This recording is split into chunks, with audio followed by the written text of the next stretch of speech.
Hey everyone, it's JuiceMan3941, and we are on episode 11 already. That's right. And today's episode of the Gaming Roundtable is Sex Sells Always. And what better game to produce than Saren Kagura Estival Festival, with Ryona here with her ass and titties. Ass and titties. Yeah, ass and titties. Ass and titties. Ass and titties. Ass and titties. Enough about that. Yes, Saren Kagura, made by our wonderful folks at Marvelous, who also produce Onishibara Chaos Z. And I bought this game because I didn't really know much about it, but I knew that these were made by the same people who make Onishibara Z Chaos, which is another one of the games that I really like because the combat is just as good as anything God of War has ever put out. And I saw that you fight multiple enemies on this game. I dressed Ryona, by the way, in this swimsuit and painted it red, and she skips around like Miss AJ Lee used to on WWE. I mean, come on, look at that. I mean, let's just face facts. I'm a guy, and, you know, all red-blooded American guys, I'd say for the most part, absolutely love a sexy anime, big titty, you know, flopping around, you know, sexy girl, skipping around. Look at this. That's absolutely ridiculous. This girl just loves being humiliated and all this other stuff. I mean, it just plays on our thing. She's got two guns that she holds in her hands, you know, as you can see here. And but you know what? I'm going to tell you about this game because I didn't know anything about this series until I watched the gameplay. And it wasn't just the ass and titties I was attracted to. Okay, it was a lot of the ass and titties I was attracted to. But the gameplay itself, the combat, is just excellent. You know, it's just really well done. And she's sort of an ice skater. And there's a bunch of different characters in this game, by the way. I think there's like 20 different girls. They're shinobi, and they get drawn into this universe where they got to compete against one another and do all this other stuff. And what's interesting about the game is the story's actually not bad. It runs the gamut from being sad and dramatic to, of course, tongue-in-cheek as always. There's even some girls here. One of the characters is all about, like, grabbing the other girl's boobs, and there's a lot of hints and elements of, like, you know, lesbian kind of stuff that goes on in the game. But outside of all that, believe it or not, there's a leveling system. So you actually, like I said, you know, when I was talking about the original episode 9 that was all screwed up, it does have the RPG elements, which is nice. There's a dressing room mode. You can dress them up in different lingeries and different outfits and whatnot, and color their hair and put accessories, which is always fun. But you know what holds this game up to me is the combat. The combat's a blast. It's sort of very Dynasty Warriors in many ways. You're fighting a whole lot of enemies at one time. It's nice to play. It's got good movement. You know, it's just fun to play. It's got different combos that you can do. As you gain levels, you gain different and new attacks. I think it's really cool like that. You can jump up and you sit there and do all these cool combination attacks, you know, run along the walls like that, you know, attack them in the mid-air. There's a ton of different combat maneuvers and whatnot that allows you to do that. As you gain levels, like I said, you gain more power and abilities, and it's just a generalized, all-around fun game to play. Like, I've found myself really enjoying it. There's the ability to block, you can counter, you can do the shinobi transformation, more of this TNA I was talking about. Yes, it's fan service, but at the same time, you know, to be honest with you, yes, I know. You know, I bought it digitally. I would probably be honest to God, ashamed to buy this in a store. I think I would be like, yeah, especially if there's, women working at GameStop, and you know, there's always at least one girl working at GameStop. They always like manage to hire like some hot nerdy girl or something. A lot of the GameStops do, and I think they do it on purpose, to be honest with you. But that's neither here nor there. And you know, I love the combat of this because it's something about Marvelous and how they're able to put some pretty amazing combat situations in the game. I also remember I always forget that I can actually counter if I time it just right. And the game is just a blast. Like, it's just a fun game to play. And I've enjoyed it quite immensely. Like, more surprisingly so than I thought I would. It's a blast, you know. It's a fun game to play. You got specials here, you can use scrolls, and it's just a fun, you know, frenetic combat game, and I'm very happy that I picked it up. But like I said, in some ways, you know, I'm almost embarrassed to say that I bought it, because the initial appeal to me, I'm a guy, you know. I absolutely love me some sexy girls wearing very little with bouncy boobs and nice ass and legs, and you know, they're all cutesy and all that good stuff, you know. I'm not necessarily into, like, hentai or anything like that, which I think, you know, that whole, like, just watch girls getting, you know, raped by tentacles, not my thing, no thank you.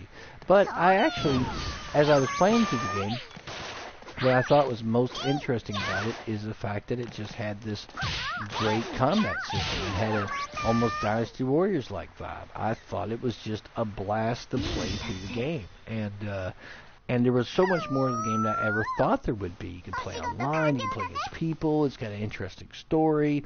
But, you know, sex sells always. It always will. And it bleeds into so many aspects of games anymore, you know. Even Lara Croft, as much as, like, she's changed and she no longer has giant boobs and all this stuff in the new series of games, which are excellent, excellent games, I find it fascinating all the way around that she still is very attractive. Like, they still made her attractive. They still give her a nice body. It's not like she's overblown with the boobs and all this other stuff like she was in the early games, which, you know, they did on purpose, you know, because they knew the demographic was going to be the younger, you know, boys 18 to 35. But here's the thing about that, and I look at games in that particular way because I feel that, you know, again, we're talking about, you know, sex always will sell. And yes, I have a lot of respect for Anita Sarkeesian, and yes, she was talking about video game tropes and women. This is probably the most farthest thing where if she saw this game, she'd probably would be like, wow, really? But, you know, the thing is that they know what they're doing. They know it's a guy-dominated market as far as, like, everyone. It's guys that are playing it. Even my beloved Dynasty Warriors and Samurai Warriors offer outfits that are more revealing. You know, in the later games of the series, like Dynasty Warriors 7 and others, they used to not even do boob physics, and now they do. They have the subtle movements about them when they run around and whatnot, whereas Orochi 3 does it.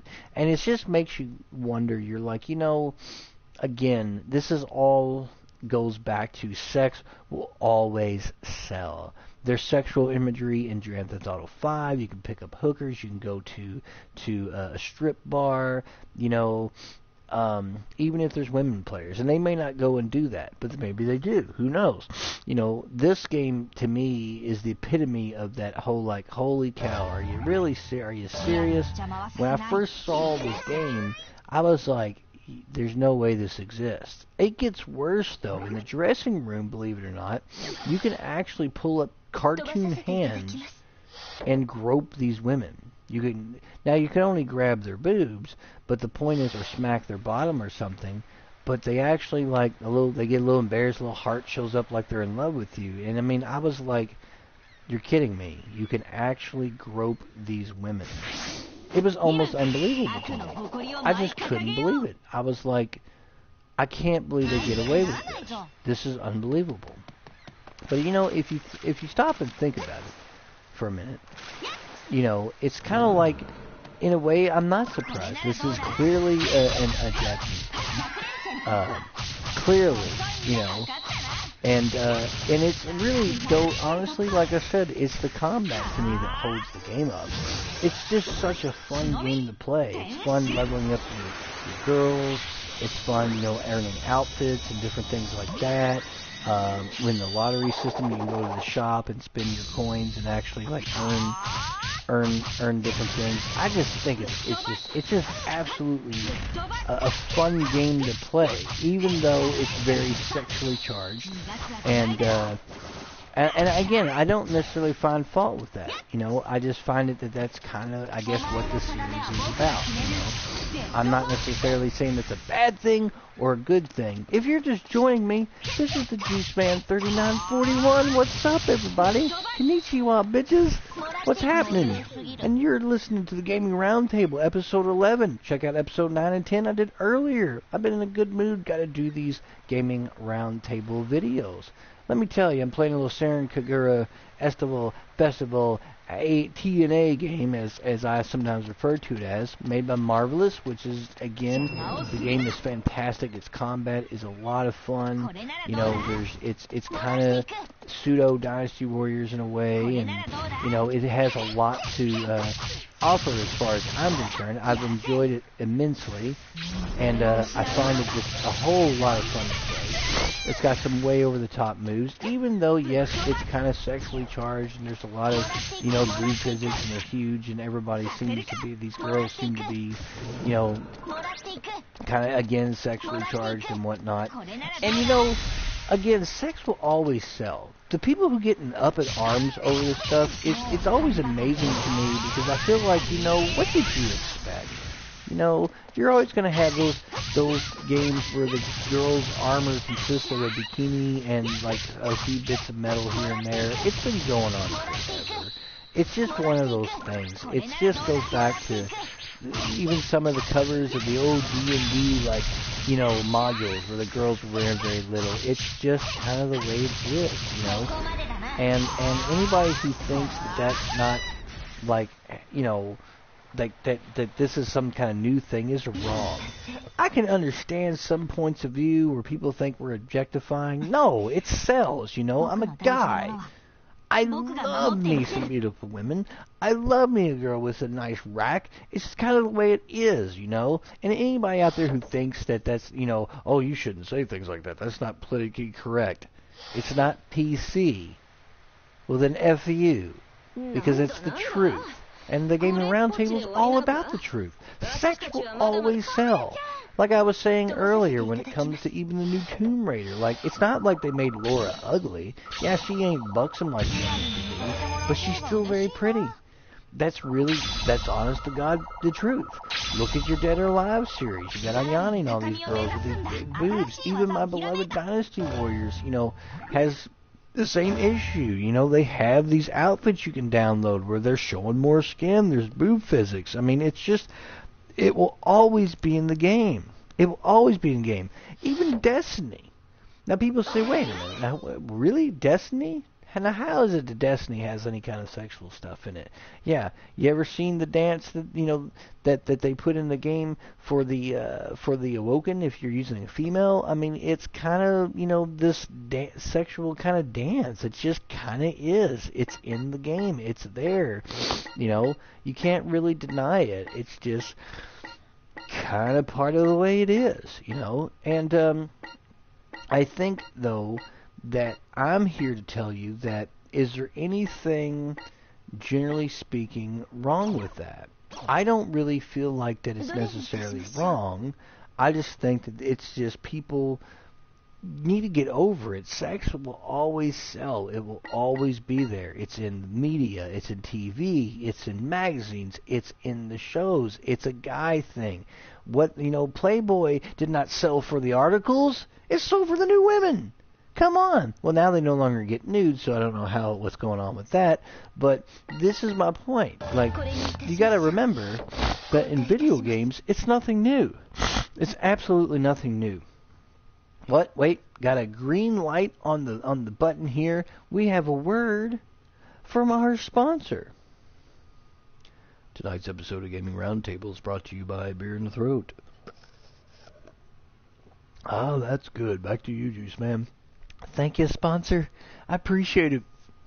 Tonight's episode 11, is Sex Always Sells. It always will. It's prevalent in all kinds of games, even Borderlands. Look at Maya. She shows just enough skin and she's sexy. It's just with the tattoos. It caters to our male genes that we want to bag every woman we can to procreate the race. It's in our instinctual mind. And when we see games with it in there, it's almost impossible to resist. It's almost impossible to resist. We like that. It's going to be in the game. Now, granted, yes, Anita Sarkeesian does have kind of a valid point in a lot of things. But is she right or wrong? It's not about right or wrong. It's her opinion. She's entitled to it. But, when you think about it, when you really think about the game from these games from this point of view, it is dominated by a male market. It is that way, and that's the case. A lot of guys like playing female characters in roleplay games and other things because they want to, do I want to stare at a big barbarian's ass on the backside of them the whole time, or some sexy-ass chick's ass in a roleplay game? Yeah, a girl any day of the week. I'm just saying, though, that I've always enjoyed playing females in video games and males. Either one, it doesn't matter. I mean, I have an awoken female titan in Destiny. I think it's fun playing these different characters and things along that lines, Kagura is sort of much more sexually charged than other games, because if you go back and watch some of the story and different things like that, this girl I'm playing as now, Katsuragi, she's all about, I want to fill boobs and boob goddess, and she's sort of it's so implied that she plays for the other team, so to speak, The next mission, as you can see on my screen, is literally for day 2. It's called the Undie Eating Contest. How to enjoy summer. Summer makes me crazy. I mean, everything is sort of I don't know, guided by the boob goddess. You see what I'm saying? It's kind of like, what is going on here with this game? And some of the stuff that they say in the game is just a total mind F. It's I can't believe that they just said this in this game. I can't believe that they just said that, and it's almost had me say, wow, yeah. And yes, it's an anime thing, it's a Japanese thing. It's kind of funny too. The girl that I'm playing now is more of she wears these big boots to kick around, and that's just kind of what she does. But her shinobi transformation is pretty much just the same outfit, but her shirt kind of opens up and she shows even more of her boobs. And it's kind of hilarious when I think about it, because it's really, that seems ridiculous that that's what she does. And, like I said, the combat of this game is fantastic. They did a really good job.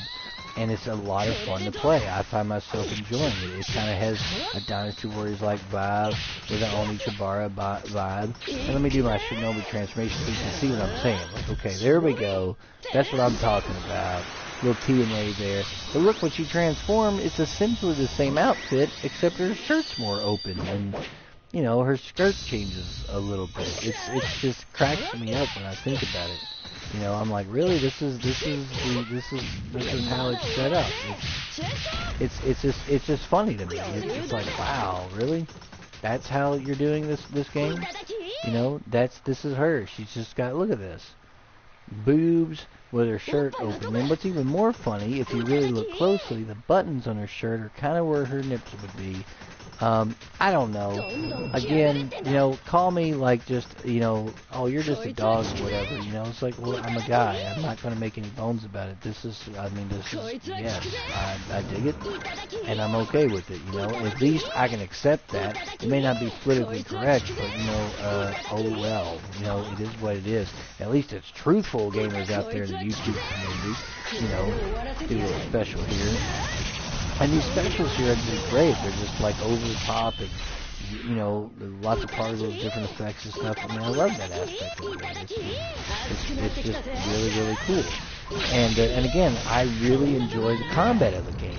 And even though the game is kind of on the sexually charged point of view, but this is what I'm talking about. This is sex always sells. Anybody out there, Congress or even feminists or whatever, I mean, come on. Did you really expect it to be any different? I mean, if you expect it to be any different, you're just, no. It is not going to be any different.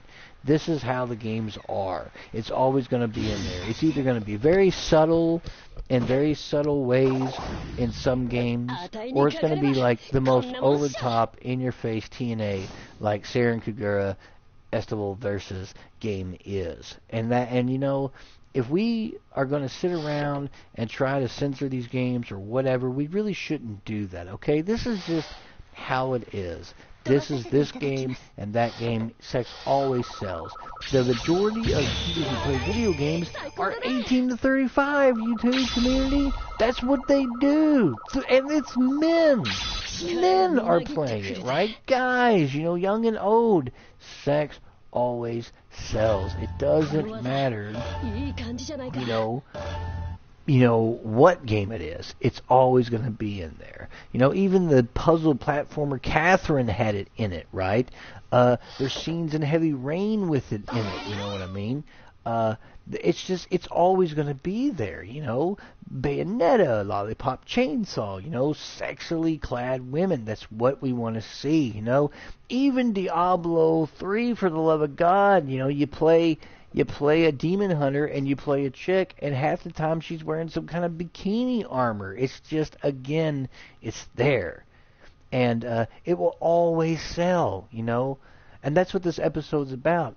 The episode's about not making you aware of it, but just keeping in mind that, you know, it always will. And if I have any females in the audience, you know, I'm not trying to degrade you or anything. I'm just being truthful. We're men. We love looking at women. It's always going to be there. You can't get rid of it, you know. Yes, not every game has it, but a lot of them do. It's because they know it sells. That's what we want to see. That's what we want to play at. One of the games that I had on my 360 was, what was the game? I think it was called, was it Remember Me or one of those games where you played as Nil and she could like erase memories or take memories and change them and stuff, you know. Even though she showed like no skin at all, the cover of the game was her looking back with like the cami pose, showing like, even though she was fully clothed, but it was clearly, hey, there's my ass, and it's again that their way of selling stuff, you know. It's just it's always going to be there. And it's really the truth. So I think if you're anybody, you know, who out there, you know, who is playing these games and expect it to be any different, it's not going to happen. They know that's what's going to sell it. That's what's appealing. Anyway, I have another word from our sponsor. Today's episode of Gaming Roundtable is brought to you by... I'm going to tell you something. I don't know who that sponsor is, but we need to make you an offer you can't refuse. This one time, I'm going to do this beer in the throat. So that's good. If Santino was here, he would love it. He always was a fan of his drink. And I'm going to give it back to Juice Man. Take it away. Thank you, Marlon. Or I should say Godfather. You know... At the end of the day, folks, this is what it's about. It's about what sells. They know it. We know it. You know, and sometimes it may not even be about the game. They know, hey, do this and people are going to flock to it in droves. That's what I'm talking about. They know. They know what pushes our buttons. They know. So, you know, instead of just sitting around going like, you know, maybe we should be complaining about it. No, there's no reason to complain because it's never going to change. Nobody has enough money or power in the industry to change a thing. You can make people aware of it, as Anita Sarkeesian has, which I do have respect for her opinions, and I don't always agree with her, but I do respect her opinions. But, you know, but she'll never be able to change the industry. No one ever will be. And anyway, I'm going to leave you with this. You know, sex always sells. You just got to get used to it. And I do actually, honest to God, regardless of the TNA in here, which I like, I recommend this game because the gameplay is actually solid. The combat's a lot of fun. The leveling is fun. There at times you're with your teammate you're playing and you actually do these cool like double team aerial moves and you fly back and forth with all these enemies in the air, and it's a really fun game as far as the combat's concerned. You know, once you get over the fact like, wow, every one of these girls have like C or D cups. It's ridiculous, you know. It's unbelievable, you know. And but the combat is actually a lot of fun. I bought it digitally because, yes, I think I would be embarrassed to buy this in public. Anyway, I'm the Juice Man 3941. This has been episode 11 of the Gaming Roundtable. I'll have another episode coming to you real soon, episode 12. Who knows what the subject's going to be about?